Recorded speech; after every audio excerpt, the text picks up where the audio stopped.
Good evening, ladies and gentlemen, and welcome to Journey Latin America's first virtual travel club. This is the first event in a series of 9 that we're going to be hosting between now and May. So please do keep an eye out in our newsletters or get in touch with me directly or Journey Latin America so we can give you more information. So tonight's focus will be on Antarctica, Falklands and South Georgia, one of the world's most pristine and remote locations on Earth.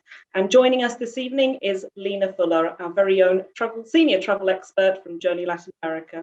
Lina was fortunate to have travelled to Antarctica, South Georgia and the Falklands about 4 years ago, and she's going to be taking us on a whistle-stop tour. So it's fantastic that to welcome you here this evening, and without further ado, I would like to hand you over to Lina. Okay, we're ready to go. So my presentation today, I'm going to talk to you about who we are. I hope that you all know who we are with Journey Latin America. Who travels to Antarctica? That's one of the important things. We're going to share our top 5 Antarctica experiences, how to get there, what to wear, weather and seasons, something very important, how to choose the voyage that you're going to do. I'm going to talk a little bit about South Georgia and Falklands as well as Antarctica, and I'm going to help you to choose the right ship for you. So to tell you a little bit about us, I'm not going to expand too much, but just to let you know, we are celebrating our 40 years in business. So 2020 was our 40 years. We all know that it was a difficult one, but we are still here. And we're going to be here in the future to help you to take you to Latin America. We offer tailor-made holidays, small group tours, and thanks to all of you and to the effort of my colleagues and everyone in the grounds, we have been awarded as the best small holiday company to Central and South America for the British Travel Awards in 2020. We have won a lot of other awards, and that is thank you to the friendly sales team and to our knowledge and to all what we give to you. So a little bit about me. I am from Colombia. So here I would like to mention that perhaps my English grammar or English language is not up to scratch. So please forgive me for that in advance. I'm going to try to speak as clear as possible.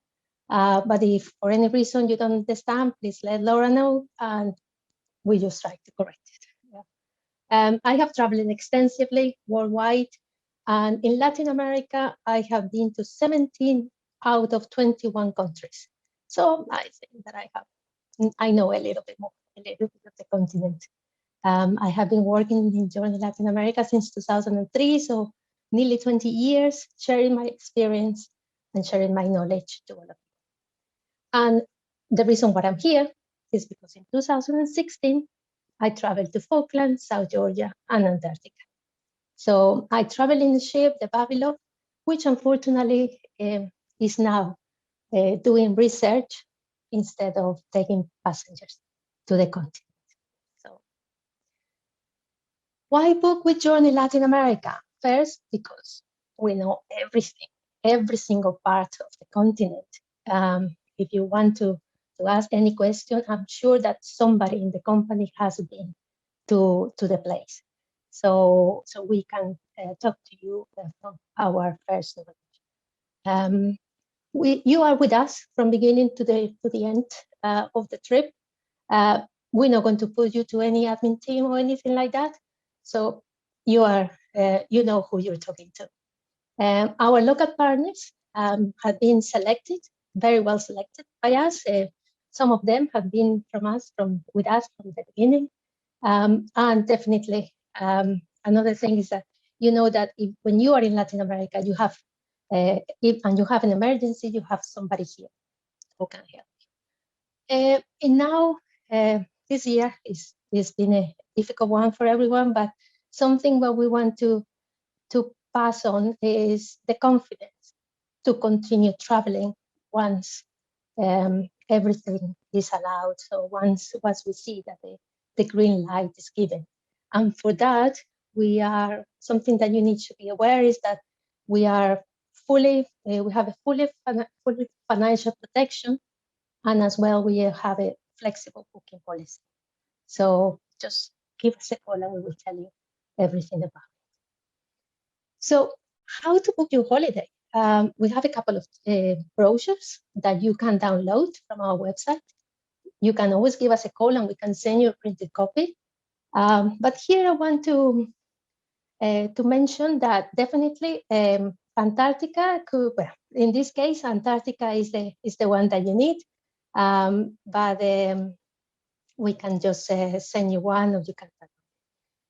We've been to Antarctica. A lot of my colleagues have been to Antarctica, so not just me.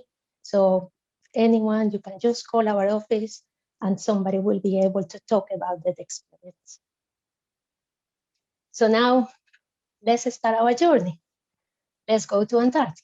I think that's the important thing. Something that I want to mention is that the closest place to get to Antarctica is from the southern part of the continent of Latin America, from Argentina or from Chile. The closest place is the Antarctic Peninsula, and that's the one where the majority of the boats will head to. The other way to reach Antarctica will be via New Zealand, and it comes via a rise to the Ross Sea, but the Antarctic Peninsula will be the closest. And that's the one that we're going to concentrate our visit. So who travels to Antarctica? I believe that this is for everyone who has an interest in science and research. Climate change is very important at the moment, and perhaps the place where you can see the difference of how things are changing rapidly is in Antarctica. So that's one important aspect of it. You're going to learn a lot about it. Those who want adventure, because it's such a remote place that you definitely need to have a sense of adventure to get there. If you have seen Sir David Attenborough in the BBC, his wildlife programs, I recommend for all of you to go and see the South Georgia special that he did. It's quite amazing. And if you are interested in exploration, the Captain Scott, Ernest Shackleton, all of those polar pioneers brings to mind as well. Photography and visit the 7 continents is another important thing. But the most important thing for me is to make friends with people who has the same interests as you. It's incredible the amount of people that you get to know. And at the end of the trip, you will be your best friends and friends forever. So let me take you to our top 5 experiences in Antarctica, the best one. So this is a video for you to watch.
Perfect.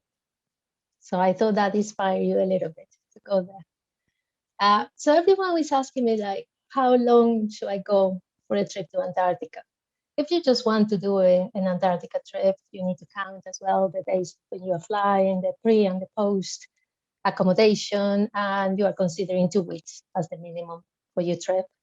If you want to see a little bit more of Latin America, perhaps you can add another week to the continent, and that will make you 3 weeks. But if you want to add the Falklands and South Georgia, a little bit of the continent as well, you should consider 2 weeks for your trip. So that's more or less to give you an idea. So how to get to Antarctica? So that's, as I mentioned, we're going to concentrate on the Antarctic Peninsula. So there are 2 ways to get there. The first one is through Argentina. So you fly to Buenos Aires. It's a direct flight. It's 13 hours. And then on a direct flight. And then from there, you take another flight to the southern part of the continent, to Ushuaia. Ushuaia is located in Tierra de Fuego. So from Tierra de Fuego, you board your ship, and take the ship, and then it takes 2 days crossing the Drake Passage, and after 2 days, you will be in Antarctica. So that will be one way. The second one is an easy one as well. You fly to Santiago in Chile, 14 hours flight on the direct flight. And then from there, you take your flight down to Torres del Paine National Park to the city of Punta Arenas.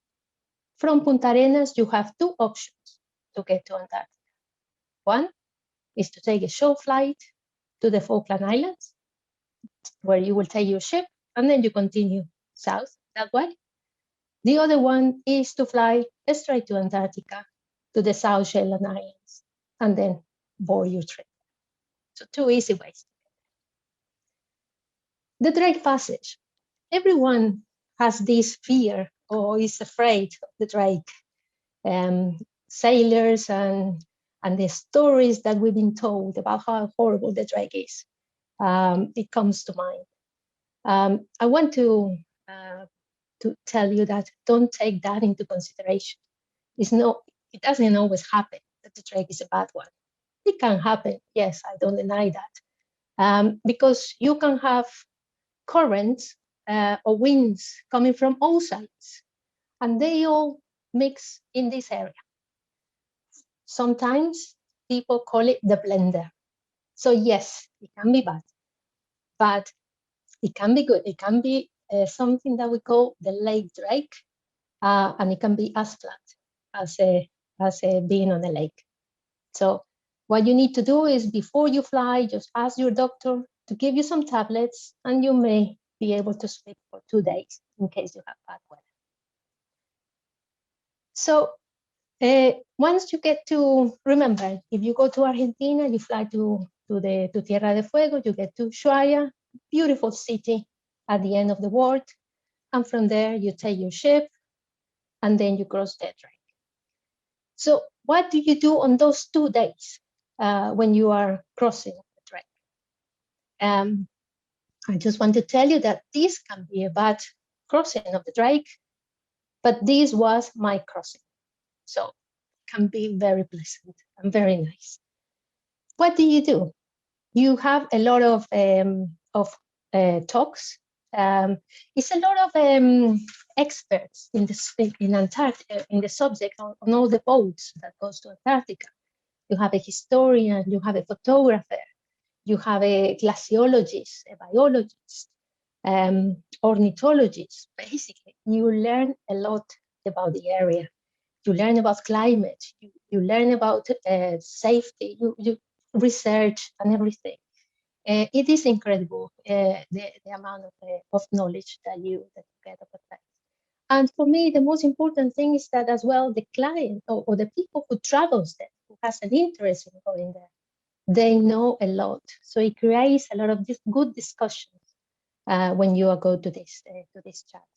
They keep you busy on those 2 days if you are not sleeping, if you don't know any time.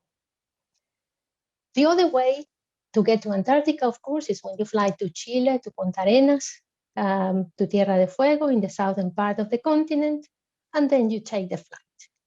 The flight takes only 2 hours, and then you land to King George Island, to the South Shetlands. As the easiest way. So you take your flight, and then after that you board the ship and you are there. So easy and very, very quick. It has disadvantages. I tell you in a minute. So what to wear when you are in Antarctica? My advice is always take and wear a lot of layers. Something that you need to bear in mind is that the internal flights in Chile and Argentina allows you 20 to 23 kilos baggage allowance. So ideal, you should pack accordingly. So in that case, what you can do, if your cruise is not providing the heavy gear, which is your waterproof jacket, your boots, your trousers, most of them they do, or they rent it, or they give you on a loan, or they give you the clothes on a loan. You have to return it at the end, or you can take your jacket. It varies depending on the ship. But if for any reason they don't provide those elements, you can rent them as well in Punta Arenas or in Ushuaia, in the southern part of the continent, and return it on your way back. But the important thing is the thermos, the layers, things that you can put and that you can take off all the time. I think that in this case, if you want to get or to take heavy weight, it will be on your camera equipment, because you're going to get crazy. The amount of pictures that you want to take are incredible. And you need to take extra batteries, extra memory cards, extra everything, for sure. So now the weather. So Antarctica is best to visit in the summer months, when it's going to be warmer, of course. The season is between October and March. So that's the main time when you're going to visit Antarctica. But this season, we divide it into 3 parts, depending on what you want to see. So let me explain about the seasons within the weather. The first one is the first month. The first month, October, November, is when, for example, if you start seeing big colonies of penguins. They're all building the nest, laying their eggs, and it's a mess. It's a big crowded area. The elephant seals and the fur seals are trying to grab their territory, trying to attract the lady in order to be able to match, and it's incredible how you see them fighting against each other, or how they show themselves. The emperor penguins are on the weather sea. They are starting getting all together and having their little chicks. The landscape is pristine. Remember, you're coming from a harsh winter. Everything is white. Everything is just starting to get alive. The ice is to start breaking. So that's when you see more packed ice than any other time. It's the time when you see the glaciers, when everything is white. Sometimes you can even land or find a place to land because it's all covered by soft snow. So it is the pristine time in terms of ice and snow. And is when the whales start migrating to the south. So here we see, let me show you, one thing that I haven't mentioned is that the majority of these pictures are our pictures. So these are, for example, the pictures of my trip, but I have pictures that my colleagues have taken and everything. So it is our Journey Latin America photography as well. Let me show you these little fellas.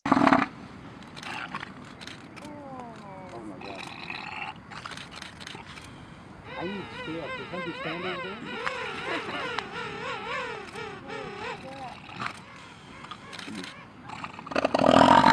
Oh. Did you get it? Did you get the breath? I love them. This was taken with my phone. So you can see how close you can get to them. December, January, the ice starts melting. You perhaps see more icebergs floating around, big icebergs. The penguins are start incubating their eggs. Some of the chicks have already been hatched. So you see a lot of hustle and bustle around the islands. The seal pups are born. They are so cute, are incredible. Temperatures are getting milder. The days are longer, and the whales increase in size. Something important is that the adult penguins are starting fishing to feed their chicks. So the seals get as well very active at that time. These are, again, some of the pictures. You have longer days, so you have perhaps a 24-hour day at that time of the year. Chicks are, the penguins are changing, all the feathers becoming the beautiful ones, adult ones, and you still have the clear skies, icebergs, and everything. So, and the final one is the last season, which is February, March, completely different. Just imagine, perhaps the pack ice have already melted. You see more rockeries, you see more land, not just snow. You have the chicks are now perhaps, if they have changed the feathers, they are starting going into the sea. And is then at this time you are allowed to go into deeper exploration in Antarctica because it's not packed ice. But the most important thing at this time, if you like whales, if you want to see loads of whales, this is the time to go. They're everywhere, and I mean everywhere.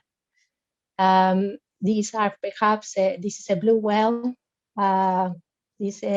So you see them everywhere. Pack ice is minimum, these are the minimum, so you can go deeper into Antarctica. You are able to camp at that time of the year when the ice or the snow is harder. And then after that, I can tell you that you have a set foot in Antarctica. This one was our landing in the continent. It was quite a spectacular thing to do. So hopefully all of you one day will be able to do the same. So how to choose the voyage, your trip? The one we have there are a couple of trips.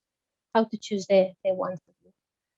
They are basically the South Shetland Islands and the Antarctic Peninsula is the place that you're going to see most.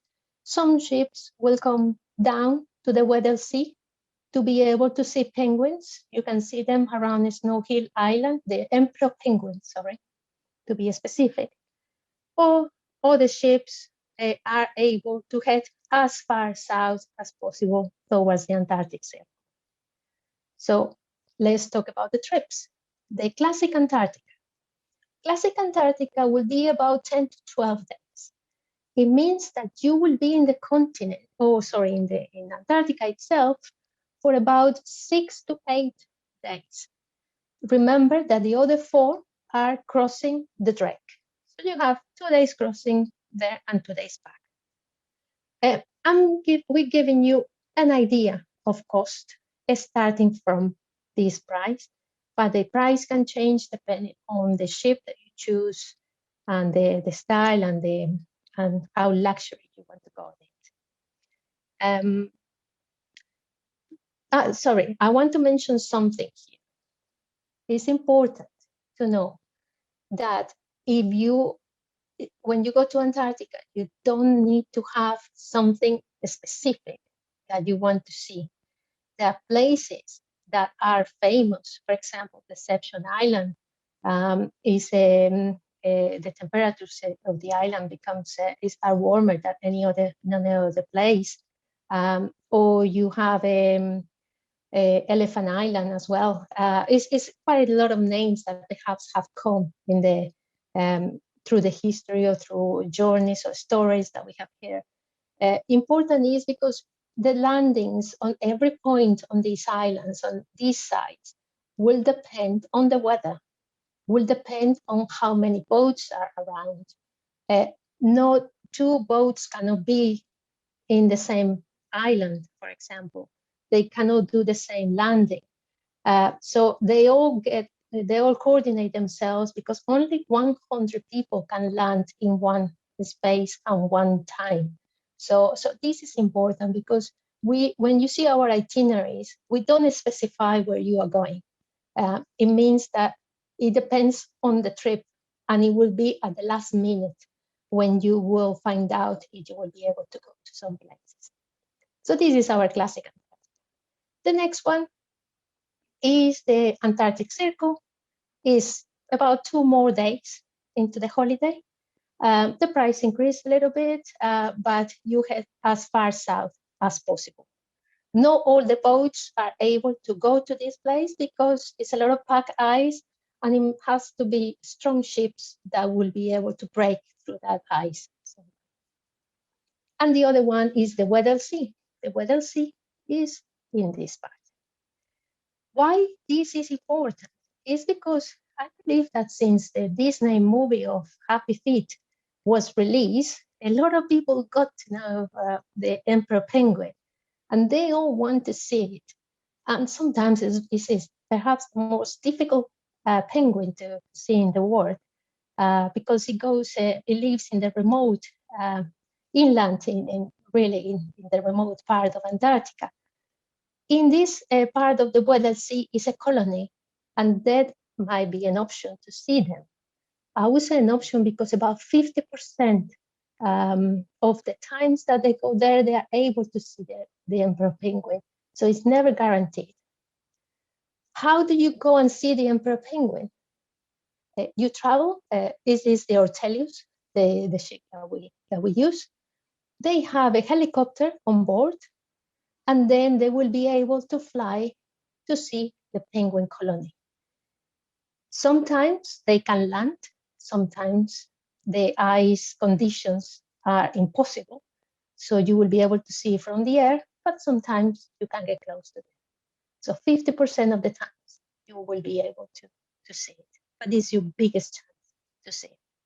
Unless, like me, when I was on my trip, I saw 2 lonely emperor penguins. One was a juvenile, just sitting there doing nothing, beautiful. And the other one was on an iceberg coming towards our ship. And that was perhaps the most incredible sight that I have experienced in my whole life. Just seeing an emperor penguin coming to us was beautiful. Okay, so continue with a different one. So this is the fly cruise. The fly cruise, remember, Punta Arenas, 2 hours flight, and you are in Antarctica. Easy, very easy. But that comes to a cost. Why is this flight cruise more expensive? There's a lot of things that need to be taken into consideration. Not just the flight, not just the easiest way, but as well, you have to bear in mind that you have to have the perfect conditions to get to Antarctica. So you need to have a few days a buffer before, after. You have to make sure that all the contingency plans are in place because everything has to work. And it's quite an operation to do this cruise, to do this flight, to be able to take it. So it's not an easy way, but it is the fastest way to see it. But if you don't want to cross the Drake, this is the best way to do it. And this is perhaps the ultimate trip to Antarctica. Most of the time is for people who has done the trip once, who have visited already the peninsula, and they want to see more. They go hooked with a trip, and they want to spend a long time. And I mean a month in Antarctica. You can start your trip either way. You can start it in Ushuaia, you cross to the Antarctic Peninsula, then you cross, you sail, you travel around, and then you head to the Ross Sea, and then continue to New Zealand. It is the ultimate trip for those who really want to see the continent. And this, for me, is the best trip. This is the one I did, the Falkland, South Georgia, and the Antarctic Peninsula. So let me take you there. So what did I do? on this trip. I flew to Punta Arenas in the southern part of Chile, took a flight to the Falkland Islands where I boarded the ship. And then we saw a little bit of the Falklands. It was kind of an introduction. We didn't take too long there, but it gave us an idea, a feeling of how things are. After that, we sailed for 2 days on the Scotia Sea, and then we reached South Georgia. South Georgia is just incredible. I'll tell you in a minute. So we spent about 3-4 days in South Georgia. And then after that, we continued sailing for another 2 days to the Antarctic Peninsula. And we more or less did a classic Antarctic trip. We spent about 5-6 nights here. And then we crossed the Drake and returned to Ushuaia. So that was our trip. So why is South Georgia so important? South Georgia is located, I think that the location is perfect because it's between the continent and Antarctica itself. So you have the two, a mixture, the perfect mixture of the two. You have mountains, you have glaciers, you have the ice, you have icebergs, you have everything in one beautiful island. It is no habitat. It has the British Antarctic Research Center is located in Grytviken, but you have about 30 people in the peak of the summer living there. Nothing else, no one else. What you have is penguins. And I mean millions of penguins, not just one, millions. So you have the biggest colony of king penguins in the world. Albatros, petrels, everything goes there. Elephant seals, everything. These are the amazing elephant seals that you see everywhere. And I want to show you how a penguin colony sounds.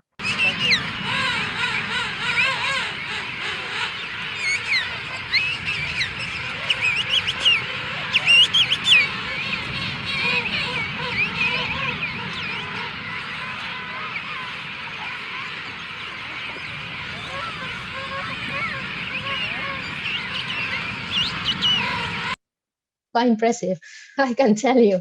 Not just the sound, but the smell. So it's unbelievable.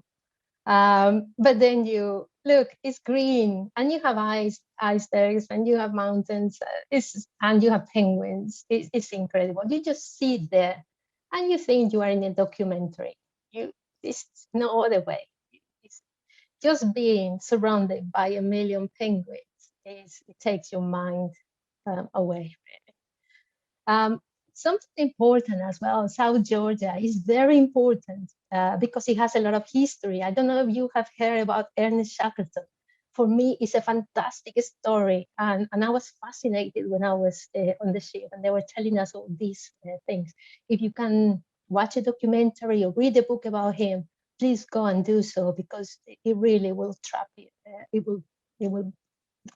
Your mind is going to be crazy with this. So basically what he did is that he wanted to start the trip in the Weddell Sea, and he wanted to walk to the crossing Antarctica through the South Pole and reach the Ross Sea, sorry.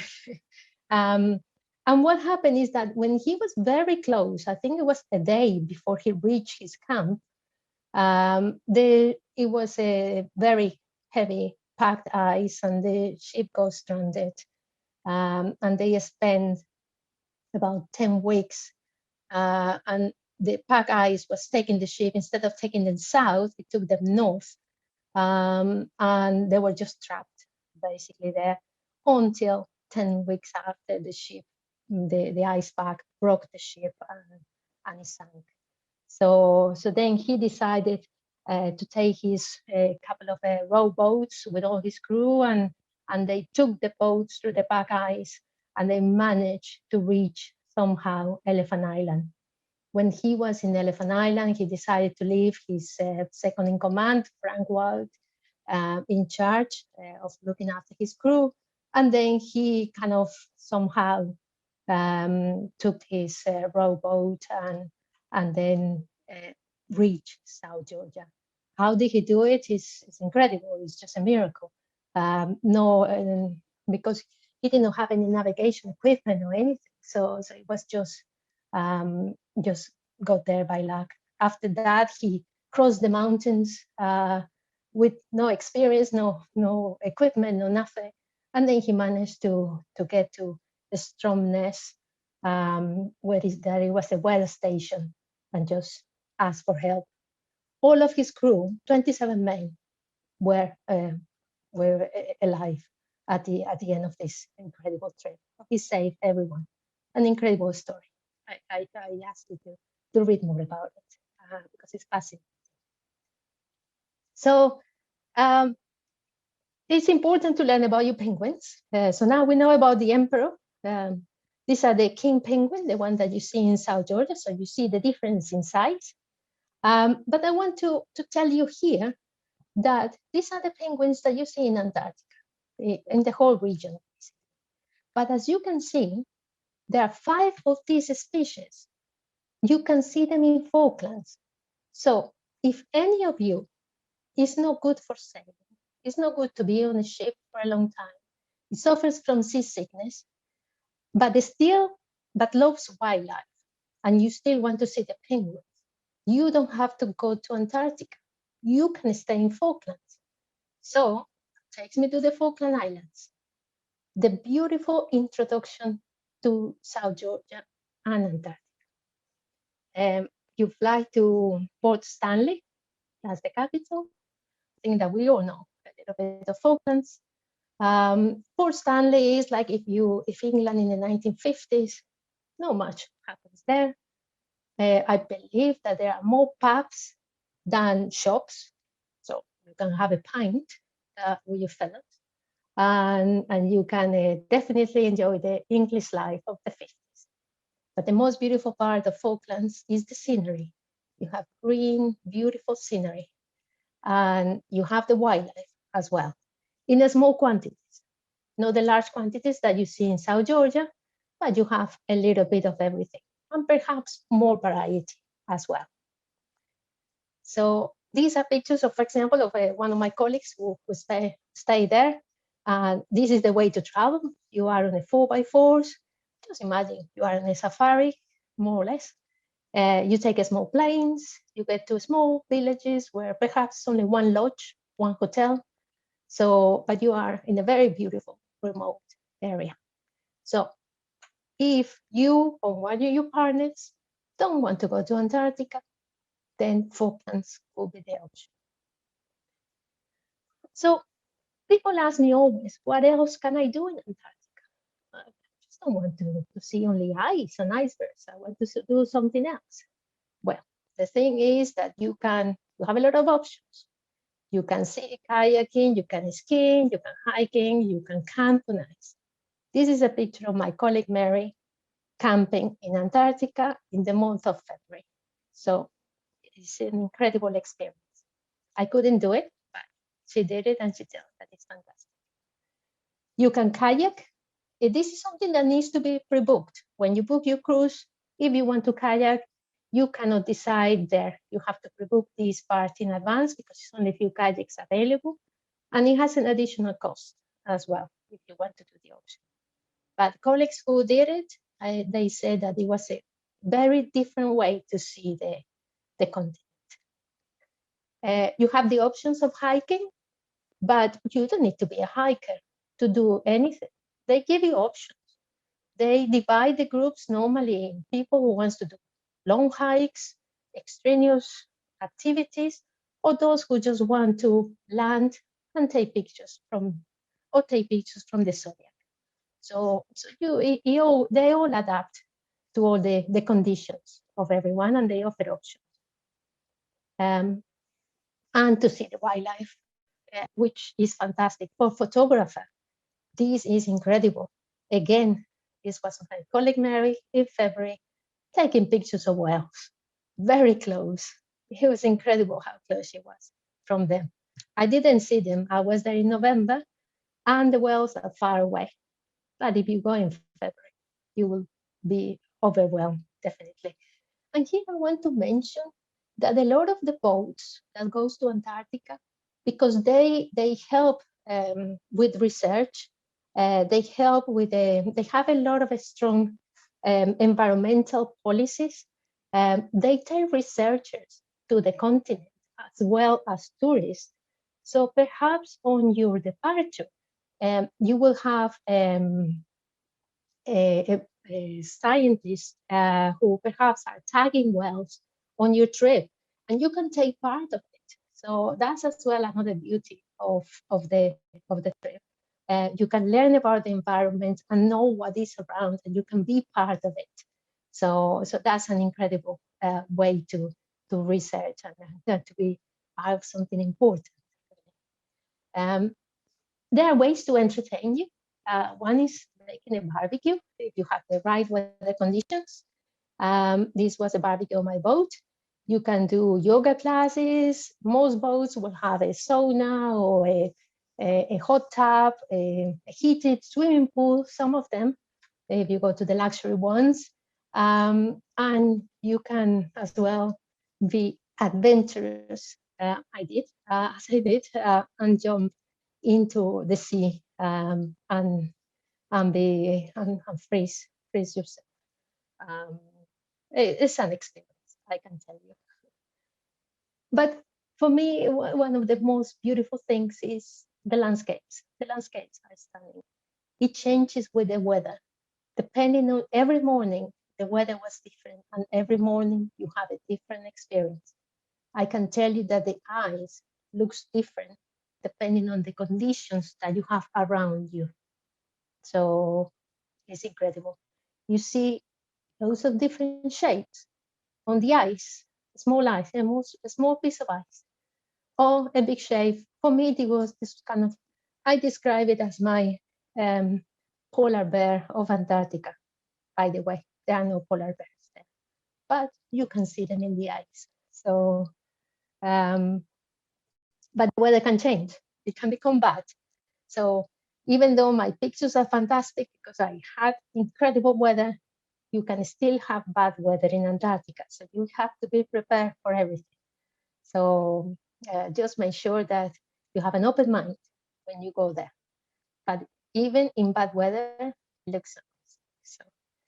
So now, just to end more or less, it's like, okay, you now know what to wear, the weather, when to go, how to choose your trip. Now, how to choose your ship. We, Journey Latin America, have a contact, or the cruises, the vessels that we offer, tend to be on the smaller scale, tend to be expedition cruises rather than the cruise liners that you see in other parts of the world. We take a lot of care about their carbon footprint and their all the procedures that they have for the environment, to look after the environment. Our vessels have a maximum of 200 passengers, more or less. There are some vessels in Antarctica who can have up to 500. We try to avoid them. The style of the boat, some of them are, it started as research vessels and converted into scientific ones, and now are taking tourists there. But some are more luxurious and they are purpose-built for expedition cruises. The price is related to the ship that you're going to be on. It's not the same to be in a scientific vessel than in a luxury one. So the price will depend on that, the route, the duration, and the date that you are traveling. Solo travelers are really, we encourage solo travelers to go to Antarctica. In my case, my husband didn't like to be on a boat. He just said that he couldn't imagine himself being on a boat for 18 days. It was no possible. So I decided to travel on my own. And on my boat, it was a lot of passengers traveling single because perhaps their partner didn't like it. So you have to have that special interest in going there. So it's no point to take somebody who doesn't like to be on the ship for a long time. Most vessels will have a single cabins, and sometimes they don't have an additional supplement for that. So it is a good option for single travelers. And a special interest if you like photography, camping, and so on. So I'm not going to take you through all the ships that we have at the moment, just to let you know, more or less, these are the type of ships that we have. Boats for 100, 200 passengers, more or less. What do they do when, because only 100 people are allowed to go at one, or to land at one point, is that perhaps the other 100 are doing a zodiac cruise, while 100 are landing, and then they exchange. So it's easy with these numbers to be in Antarctica. You have medium-sized boats, 116, 112, and you have the small ones, which these ones are fantastic because it means that everyone will disembark at the same time. So you can do more landings in different places. So one thing is that if you want to do some research before you talk to us, of course, we can guide you about all the different options. And you can always just go to our website and start looking into this, and then you can click. You go to destinations on our website, you click on Antarctica, then you go to accommodation, and then you can see all the different vessels that we have. What, for example, if you were to click on this boat, then what will happen there? You will see our description. You see a lot of pictures, how the cabin is, how the lounges are, our rating, our pilots are our rating. We have the deck plan, so you can look at the different options, the decks, and you can see at the different departure schedules that we have, and more or less a firm price. So if you like to do your own research, you can always do it. Once you know a little bit more, you can call us, or we can guide you through all of this and take you to the right place to choose the right cruise for you. Just to finalize, I want to mention that in 2020, of course, no cruises were allowed to be in Antarctica, sadly, or anywhere. We were not able to get there anyway. But we hope, and everyone hopes, and it's very positive, that things start to look brighter for the second half of the year, and that our season 2021-2022 is going to happen. All the vessels are currently on sale. We made sure that they have flexible booking policies. So just give us a call. Just choose your cruise. We choose the cruise. We tell you how the flexibility of each boat is going to be related to the season and the date. But as well, if you want to wait a little bit longer to travel to Antarctica or to start traveling, really, remember that the season 2022-2023 is started coming to be available now. A lot of the vessels are offering early booking discounts, so you can start planning your trip. Antarctica is a trip that you should plan in advance, for sure. So as well, a reminder that it's going to be a solar eclipse in Antarctica on 4th of December 2021.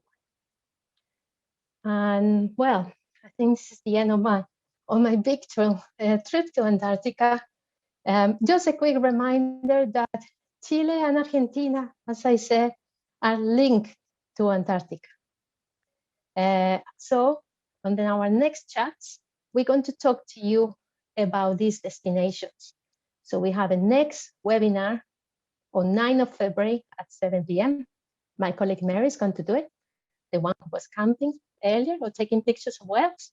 She's the one, so you can ask her questions as well if you need to. So on 9th of February, please add it on your calendars. We're going to send a reminder with the link for you to join. Or we have another one for Argentina on 23rd of February. So those are the next virtual clubs, big virtual journeys on our travel club. And thank you.